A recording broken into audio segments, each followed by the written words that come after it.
¿Confías en tu familia? Yo sí. Hasta que mi propio hijo intentó envenenarme con una taza de café. ¿Quieren saber por qué? Porque 2 días antes me había pedido $200. 000 con la misma sonrisa. Para un negocio seguro, dijo. Le respondí que no iba a financiar otro de sus fracasos. Su rostro cambió. Se le borró el alma. Y en su lugar, apareció algo más oscuro. Más peligroso. Una amenaza velada, silenciosa, pero brutal. Volvió con su esposa Clara. Una mujer que finge cariño con la misma facilidad con la que yo respiro. Traía 2 tazas de café humeante, en tazas idénticas. El vapor tenía un olor dulce, artificial. Demasiado almendrado, como si intentara ocultar algo. Granos exóticos, dijo ella, como si habláramos de vinos. Pero no fue su voz lo que me alertó. Fue su mirada. No despegó los ojos de mi mano. De la taza. Clara no tocó la suya. Daniel no dijo una palabra. Sus dedos giraban su anillo con nerviosismo, como si esperara que algo ocurriera. Y en ese momento supe. Me querían muerta. Mi propio hijo sí. Mi propio hijo. Criado con amor, con sacrificio, con cada centavo que ahorré tras la muerte de su padre. Le pagué escuelas, errores, psicólogos, abogados. Hasta el maldito anillo con el que le propuso matrimonio a esa víbora que hoy me miraba esperando que diera el último sorbo de mi vida. Pero yo no me quebré. Nunca lo he hecho. Esperé el momento justo. Cuando Clara se giró hacia la ventana, señalando la vista de las colinas que tanto presumía, cambié las tazas con un gesto suave, casi maternal, porque así soy, silenciosa, calculadora, y letal cuando me empujan demasiado. Salud, dije. Clara alzó la taza que creía era mía. Dio un sorbo largo, como quien bebe victoria. Y luego, el infierno comenzó. Su rostro se volvió blanco. Su cuerpo se sacudió.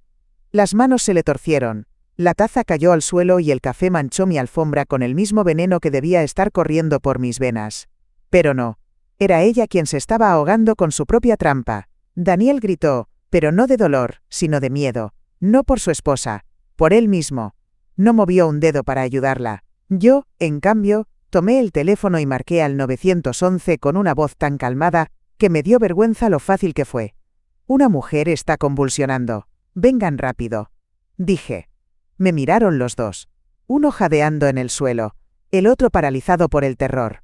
Y yo, por primera vez en mucho tiempo, me sentí viva, porque entendí que esta no era solo una traición. Era una ejecución fallida. Mi hijo me había sentenciado, y su esposa había sido la mano que vertió el veneno. Pero cometieron el peor error de todos. Pensar que yo era débil.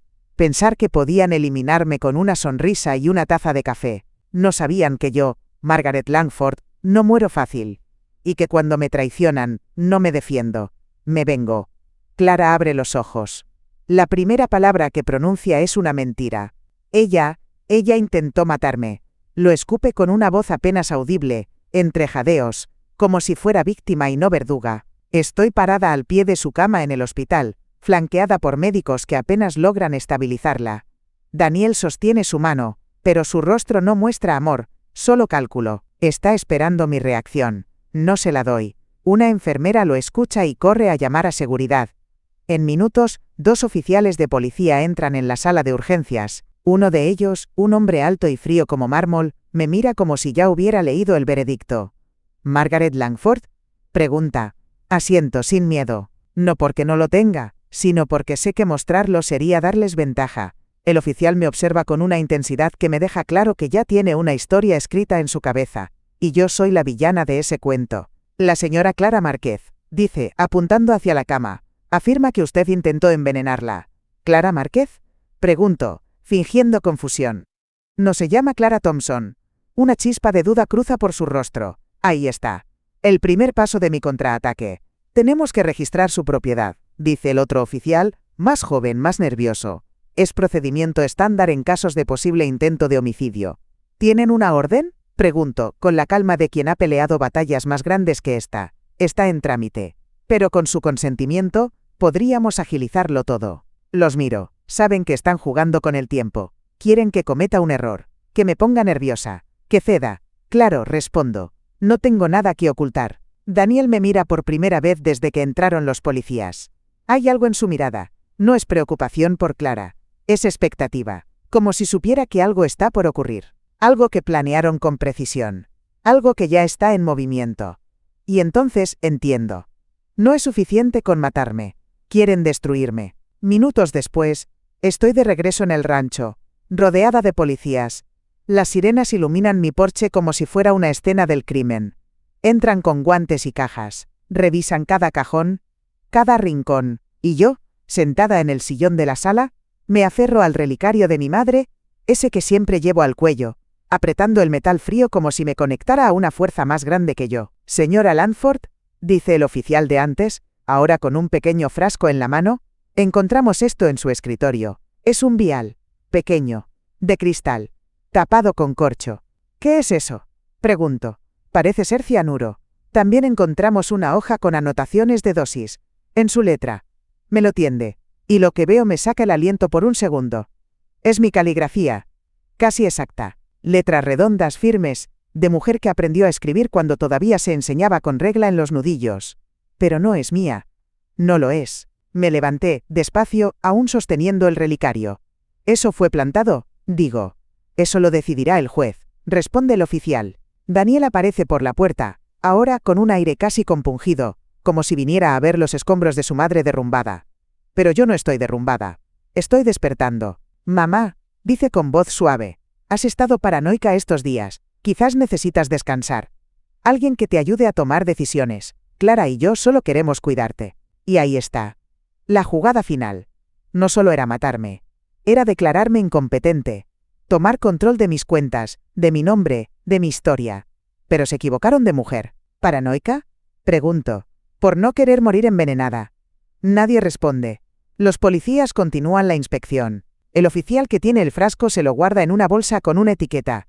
Evidencia A. Pero yo ya lo veo claro. Me están tendiendo una trampa legal. Y sé perfectamente quién la diseñó. Daniel. Mi hijo. El que me llamaba mami cuando tenía fiebre. El que dormía abrazado a mi bata. El que lloró por mí cuando se cayó de su bicicleta. Hoy, ese mismo hijo está aquí, tratando de enterrarme viva, para quedarse con lo que nunca supo ganarse. Pero cometió un error imperdonable. Dejó que yo viviera. Me arrestaron como si fuera una criminal. Me esposaron en mi propio porche. Sin gritar. Sin preguntar. Como si ya estuvieran seguros de que era culpable. Los flashes de las cámaras de los oficiales me cegaron por un momento. Sentí la frialdad del metal en mis muñecas. Esa fue la parte fácil. Lo verdaderamente duro fue ver a Daniel, de pie en mi jardín, fingiendo preocupación, mirando cómo me subían al coche patrulla, sin mover un solo músculo para detenerlo. Yo, Margaret Langford, fundadora de 3 empresas, sobreviviente de cáncer, viuda de un hombre honorable y madre de un traidor. El trayecto a la estación fue un borrón de asfalto, sirenas y rabia contenida. Me negué a bajar la mirada. Si me iban a tratar como una delincuente, no les daría el gusto de verme rota.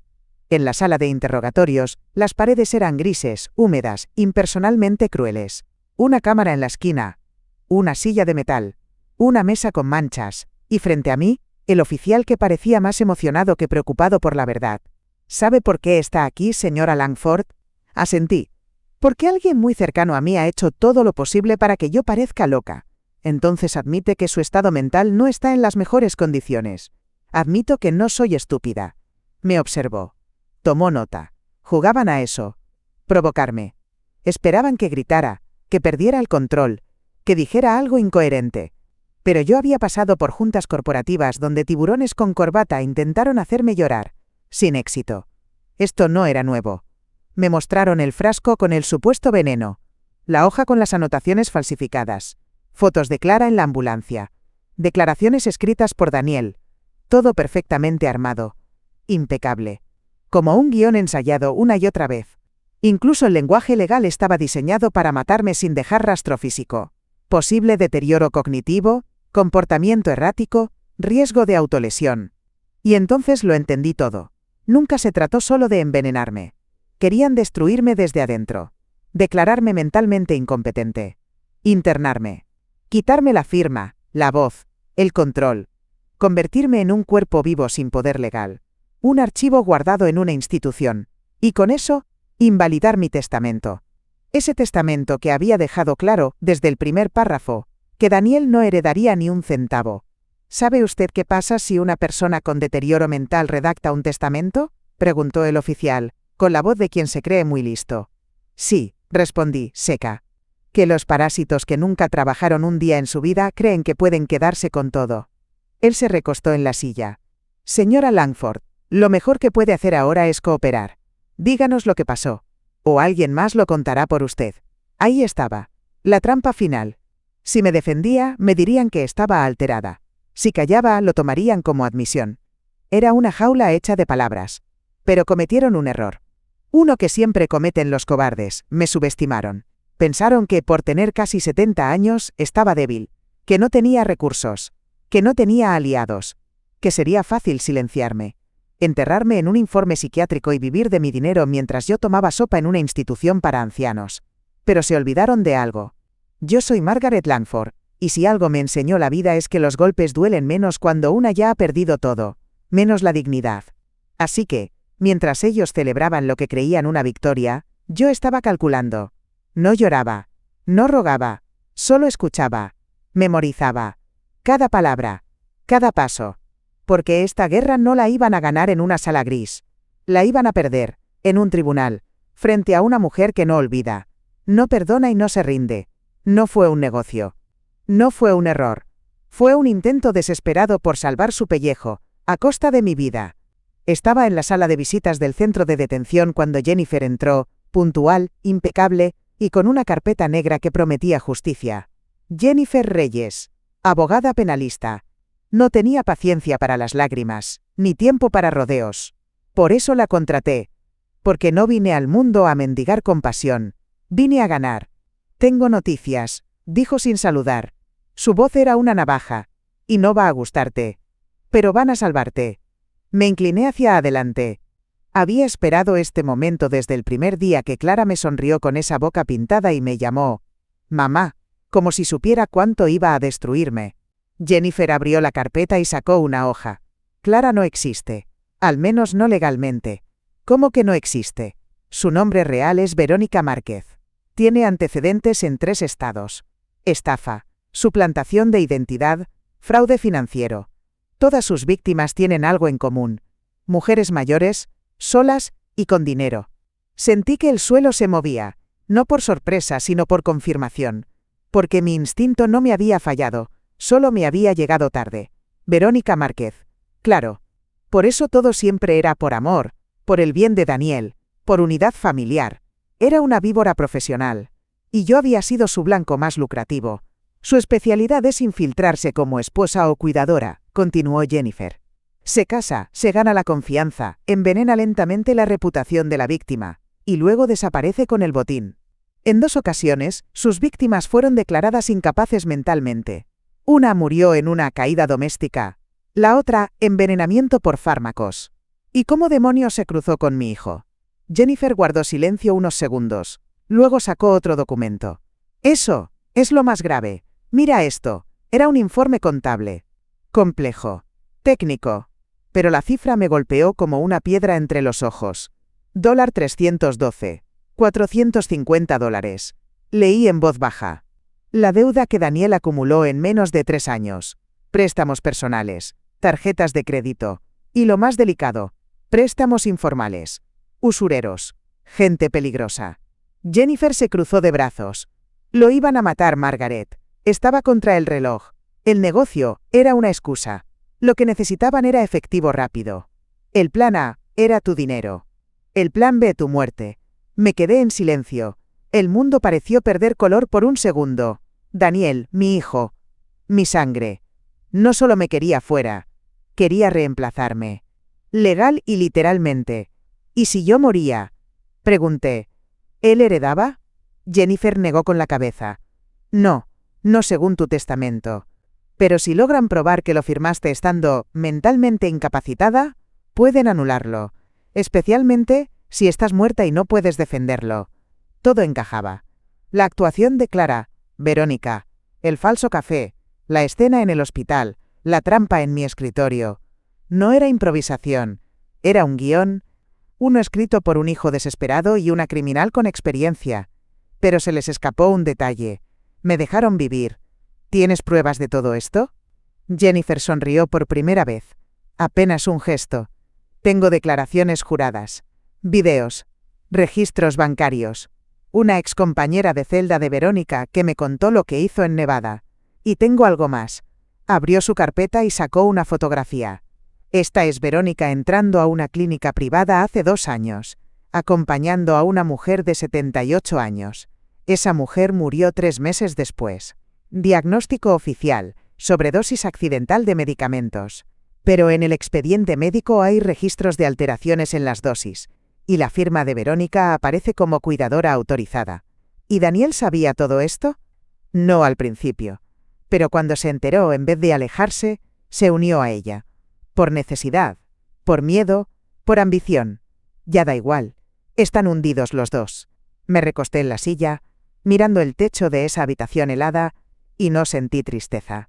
Sentí algo más frío, más cortante. Jennifer, dije sin apartar la vista. Vamos a destruirlos. Ella no respondió. Solo asintió, porque sabía que esa promesa no era emocional. Era una sentencia. Y esta vez, no iba a fallar. Hay 2 maneras de matar a un enemigo: con una bala o con una idea. Yo elegí la segunda. Jennifer y yo salimos de la estación de policía como si no acabara de ser humillada. Como si no me hubieran esposado frente a mis vecinos ni acusado de envenenar a mi propia nuera. Caminamos rectas, firmes. Porque ahora, la guerra era nuestra. Vamos a devolverles cada golpe, me dijo Jennifer mientras subíamos al coche. Y no solo íbamos a devolverlos, íbamos a hacerlo con estilo. La primera llamada fue al agente del FBI, Steven Morales. No era nuevo en esto. Había trabajado en varios casos de fraude y manipulación familiar, y cuando Jennifer le presentó todo el expediente de Verónica, o mejor dicho, Clara, su respuesta fue directa. Estamos dentro. Así que se formó un pequeño equipo, silencioso, preciso, letal. No necesitábamos armas, ni escándalos, solo una cosa: miedo. Y para eso, se me ocurrió algo que ni Daniel ni Verónica podrían resistir. Vamos a crear un fantasma, les dije. ¿Cómo así?, preguntó Morales. Un documento. Una grabación. Un testamento alternativo.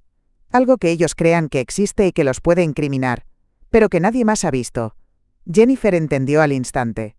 Una carta bajo la manga. Exacto. Dije. Unas bajo la manga que demuestra todo. Que sabía quién era Clara desde el inicio, que grabé llamadas, que tengo pruebas de sus planes. Morales sonrió. Y vamos a dejar que lo escuchen, sin mostrarlo nunca. Empezamos esa misma tarde. Jennifer me ayudó a redactar un mensaje sutil, para enviar por WhatsApp a personas claves, amigas de confianza, antiguos socios de negocios, una prima lejana chismosa, y una exvecina que tenía lengua más rápida que la luz. Gracias por preocuparte, querida, estoy bien. Jennifer y el FBI ya tienen en custodia el documento. En caso de que algo me pase, sabrán exactamente qué hacer. Estoy más protegida de lo que muchos creen. Te cuento más cuando nos veamos. No hacía falta decir nombres. Ellos lo llenarían todo por su cuenta. En cuestión de horas, el mensaje estaba corriendo como incendio en verano tejano. Me llegaban respuestas que confirmaban su efecto. ¿Qué documento, Margaret? ¿Estás segura de que estás a salvo? ¿Quieres que le pida a mi hijo, que es abogado, que te llame? Y la mejor de todas, Daniel me escribió. Quiere saber si he hablado contigo. Dice que está preocupado por tu estado emocional. Perfecto. Había picado el anzuelo. Los días siguientes, fingí normalidad. Salí a caminar. Fui a mi iglesia. Me senté en la cafetería donde solía leer el periódico y saludé con una sonrisa falsa a cada conocido. El FBI instaló discretamente cámaras en mi casa, micrófonos ocultos, sensores de movimiento, todo disfrazado en jarrones, cuadros, lámparas. Yo seguía el libreto, una señora mayor, recién liberada, calmada, pero con un secreto guardado. Dejé una caja fuerte visible en la oficina, cerrada, polvorienta, con una etiqueta en rojo que decía, acceso restringido, Jennifer, y encima, una copia del testamento viejo, a propósito, sin fechas, sin firmas. Daniel pasó por casa un día después, para ver cómo estaba. Verónica no vino. Desde su recuperación, se mantenía lejos, pero él entró, caminó por el pasillo como si aún le perteneciera. Cuando vio la caja fuerte, intentó disimular. Me ofreció ayuda con unas facturas. Quiso saber si necesitaba revisar mis papeles. Estoy perfectamente, hijo. le dije con la voz más dulce que pude fingir. Gracias a Dios, todo está en su sitio. Él asintió, pero no sonrió. Sus ojos estaban fijos en esa caja. Cuando se fue, Jennifer me miró. ¿Y ahora? Ahora esperamos a que la ansiedad les gane. Y lo arruinen todo. Verónica y Daniel creían haber planeado una ejecución perfecta. Lo que no sabían es que yo les estaba cavando una trampa con sus propias herramientas. Y en silencio, mientras duermen, el miedo va creciendo. Porque no hay peor enemigo que una madre traicionada que aún respira. La trampa estaba tendida. Y yo, en el centro, parecía la carnada. Pero era todo lo contrario. Era el anzuelo con dientes de acero. El rancho estaba más silencioso que nunca. Un silencio espeso, eléctrico, como antes de una tormenta. Esa clase de quietud que solo una mujer con instinto entrenado puede identificar como peligro o como oportunidad. Yo sabía exactamente lo que iba a pasar. Y lo estaba esperando. Me aseguré de que todos creyeran que estaba sola. Incluso cancelé las visitas de mis amigas. Necesito descansar, les dije. Solo quiero un poco de paz. El mismo mensaje fue filtrado en mi círculo de conocidos. Margaret está cansada. Margaret está débil. Margaret ya no confía en nadie. La idea era sembrar vulnerabilidad. Pero detrás de esas paredes de adobe y madera maciza, se movía algo más letal que el miedo. Estrategia. Jennifer había coordinado todo con el FBI. Ellos trajeron el equipo. Cámaras ocultas, micrófonos, sensores, un equipo completo de vigilancia encubierta apostado discretamente en la propiedad. Había agentes ocultos en la vieja caseta del guardia, en el granero abandonado, incluso en una camioneta que parecía averiada a media milla del portón principal. Yo, por mi parte, me aseguré de que todo en la casa dijera lo mismo. Aquí vive una anciana sola. Dejé abierta una ventana del segundo piso. Puse las luces del pasillo a media intensidad. Guardé la alarma principal, pero activé las internas, esas que no suenan, solo graban. La noche anterior dejé la caja fuerte abierta, justo lo suficiente para que se notara. Dentro, una carpeta de aspecto importante y una nota escrita a mano. Entregar solo en caso de emergencia. Sabía que no podrían resistirse. Me senté en mi estudio. El mismo donde Daniel me pidió los $200. 000.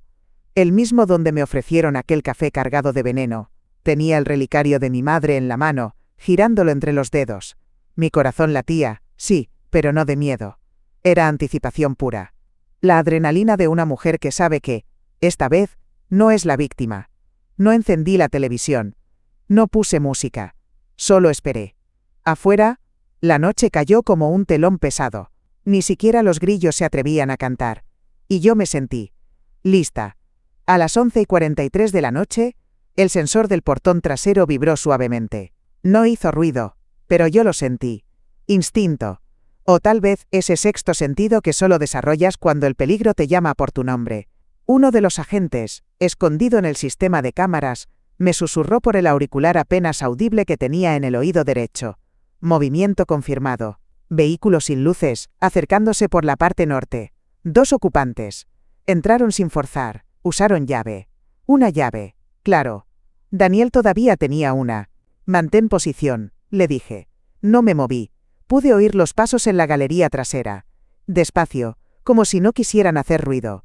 2 pares de pies. Uno más firme, otro más ligero. Daniel y Verónica. Sin máscaras. Sin disfraces esta vez. Iban por todo. Se acercaban por el pasillo. Vi la sombra de Daniel detenerse al pie de la escalera. Escuché a Verónica decir algo en voz baja. No entendí las palabras, pero reconocí el tono. Prisa, ansiedad, impaciencia. Estaban buscando la caja fuerte.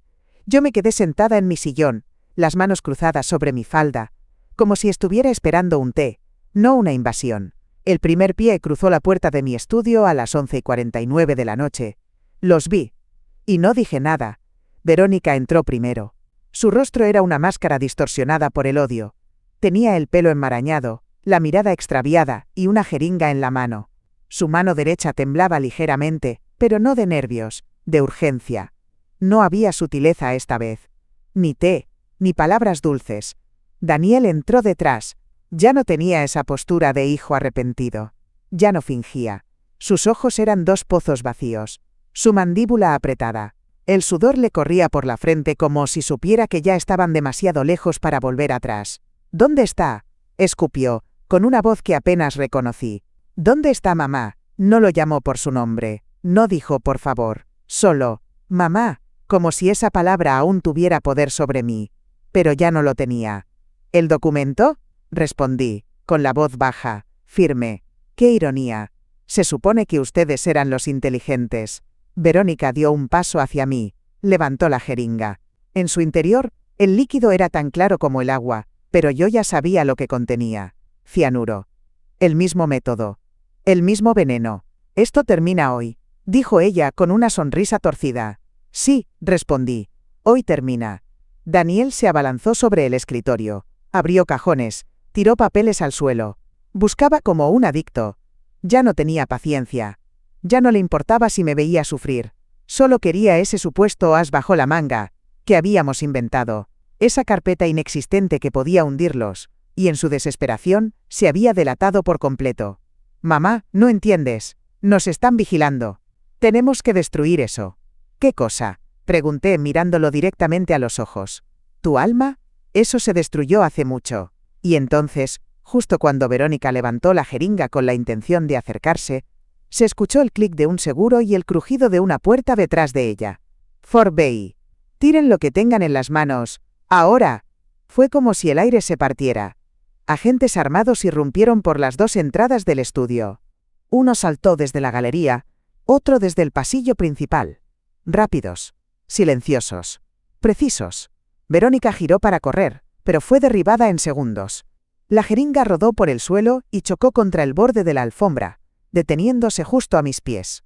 Daniel levantó las manos, pero fue demasiado tarde.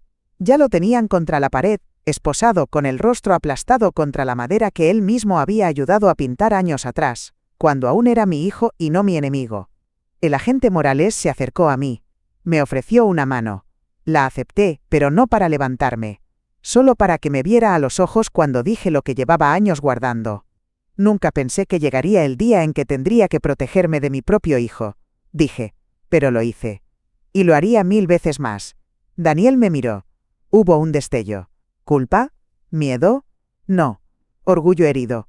Porque hasta el final, pensó que era más listo que yo. Verónica gritaba desde el suelo, una letanía de excusas que nadie escuchaba. Y yo, en mi estudio, el mismo lugar donde intentaron envenenarme, el mismo donde fingieron amor, me sentí completa. La cacería había terminado, y la presa fui yo. Pero el cazador verdadero, siempre fui yo. El sonido de las esposas cerrándose fue más dulce que cualquier disculpa, más honesto que cualquier te amo, porque finalmente se hizo justicia. Los arrestos fueron rápidos, precisos, casi quirúrgicos. Daniel fue el primero en ser escoltado fuera del estudio. 2 agentes lo sujetaban por los brazos, como si temieran que aún pudiera intentar escapar. Pero no había a dónde huir. Su rostro no era de rabia, ni de vergüenza. Era algo más profundo. Era terror, puro y simple. Y no solo por lo que acababa de pasar. Era terror de saberse desenmascarado, de haber perdido, de tener que enfrentarse, por primera vez en su vida, a las consecuencias de sus decisiones. «Mamá», me gritó mientras lo empujaban hacia la puerta. «Mamá, esto no tenía que pasar así». Me quedé sentada, erguida, sin una lágrima, sin una palabra. Lo había llamado mamá, como cuando tenía fiebre, y le cantaba bajito para que durmiera. Pero ya no quedaba nada de ese niño. Solo un hombre quebrado por la ambición y el miedo. Verónica, o mejor dicho, Verónica Márquez, iba detrás, su peinado deshecho, el maquillaje corrido, las muñecas esposadas a la espalda. Gritaba incoherencias, que era inocente, que la estaban confundiendo, que Daniel la había obligado. Pero los agentes no se dejaron engañar, ni un segundo. «Tenemos todo», me dijo Morales. «Grabaciones, la jeringa, las declaraciones, las huellas en el frasco. No van a salir de esta». Yo asentí, no por satisfacción, sino por confirmación. Porque durante semanas me hicieron sentir como una anciana olvidada, como una loca paranoica, como una carga. Y ahora, ellos eran los que se iban con la mirada baja. La casa era un torbellino de actividad policial. Agentes revisaban la caja fuerte, tomaban fotografías, embalaban evidencia. Uno de ellos me ofreció un vaso de agua. Lo tomé, más por cortesía que por necesidad. Ya nada podía secarme la garganta, porque lo que había recuperado era más fuerte que el agua. Había recuperado el control. El estudio, ese espacio sagrado donde intentaron arrebatarme la vida, se convirtió en mi fortaleza, mi trinchera. Yo era el ojo de la tormenta. Todo giraba a mi alrededor, pero nada podía tocarme. Me levanté despacio y me acerqué al ventanal. Afuera, los agentes metían a Daniel y a Verónica en vehículos separados. Él me miró una última vez. Buscaba algo, tal vez compasión, tal vez perdón, tal vez una madre que aún lo amara, pero no encontró nada. No porque yo no tuviera corazón, sino porque él eligió destrozarlo. Jennifer entró y cerró la puerta detrás de ella. Traía una libreta en la mano y un rostro de satisfacción profesional. El fiscal está al tanto.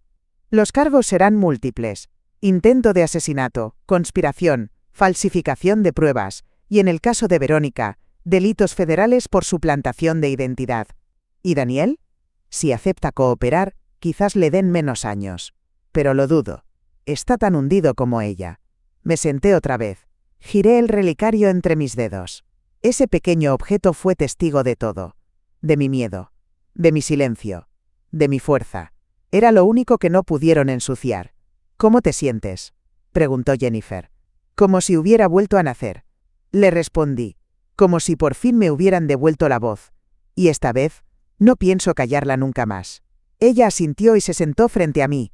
Tienes muchas opciones ahora. Puedes demandarlos. Puedes reestructurar tu testamento. Puedes hacer lo que quieras. La miré con una calma feroz. Y eso es lo que más les duele. Le dije. Que sigo aquí. Que no lograron borrarme. Afuera, los vehículos policiales arrancaron, llevándose consigo la mentira, la traición, y a quienes creyeron que una madre sola sería fácil de aplastar. Pero no contaban con una cosa: yo soy Margaret Langford, y no me entierran sin pelear.